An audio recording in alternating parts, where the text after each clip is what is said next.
বরিশালের ছাত্রীদের পেটালো পুলিশ। বরিশালের পুলিশ লাঠিচার্জে বৈষম্য বিরোধী ছাত্র আন্দোলনের কর্মসূচি পণ্ড হয়ে গেছে। এতে বিপুল সংখ্যক আন্দোলনকারী শিক্ষার্থী আহত হয়েছেন, সেখান থেকে অনেককে আটকের অভিযোগ উঠেছে।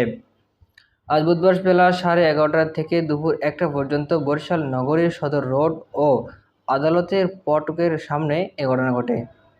আন্দোলনকারী ছাত্রী মৌসুমী বলেন, পূর্ব ঘোষিত মার্চ ফর জাস্টিস কর্মসূচি নিয়ে বরিশাল আদালত প্রাঙ্গণে যাওয়ার চেষ্টা করেন আন্দোলনকারীরা।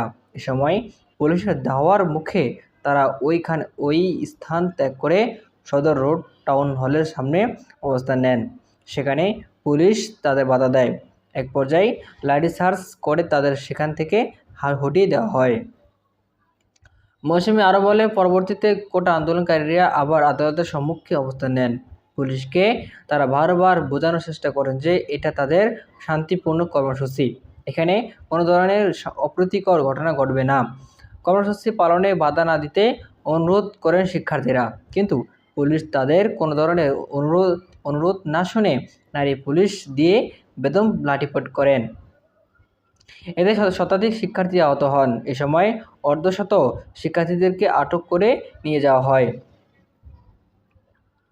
আন্দোলনের সঙ্গে একাত্মতা প্রকাশ করা বাসুদেব জেলা সদস্য সচিব ডক্টর মনীষা চক্রবর্তী বলেন, বৈষম্য বিরোধী আন্দোলনে একটি শান্তিপূর্ণ কর্মসূচি পালন করছিল শিক্ষার্থীরা, কিন্তু পুলিশ সেই শান্তিপূর্ণ কর্মসূচি বেধড়ক লাঠিচার্জ করায় শতাধিক শিক্ষার্থী আহত হয়। এমনকি সেখান থেকে বেশ কয়েকজন শিক্ষার্থীদেরকে আটক করে পুলিশ। আন্দোলনে অংশ নেওয়া শিক্ষক বিপ্লব দাস বলেন, আমাদের সন্তানদের ডাক মার্চ ফর জাস্টিস কর্মসূচিতে অংশ নিয়েছে, কিন্তু সেখানে পুলিশের লাঠিচার্জ বিপুল সংখ্যক শিক্ষার্থীদের আহত হয়েছে। পুলিশের কাছ থেকে এই ধরনের আচরণ একদমই কাম্য নয়। বরিশাল মহানগর পুলিশের উপ-কমিশনার তানভীর আরাফাত বলেন, আন্দোলনকারীরা শিক্ষার্থীরা পুলিশকে লক্ষ্য করে ইট নিক্ষেপ করে, এমনকি গাড়ি ভাঙচুরের চেষ্টা চালায়। বিশৃঙ্খলা ঠেকাতে মৃদু লাঠিচার্জ করা হয়। এ ঘটনায় কয়েকজনকে আটক করা হয়। বরিশাল মহানগর পুলিশ কমিশনার জিহাদুল কবির বলেন, আটকদের যাদের বয়স 18 বছরের নিচে তাদের পরিচয় জেনে ছেড়ে দেওয়া হবে। সাধারণ মানুষের ভয়ের কিছু নেই। সিসিটিভি ফুটেজ দেখে দোষীদের আইনের আওতায় নেওয়া হবে।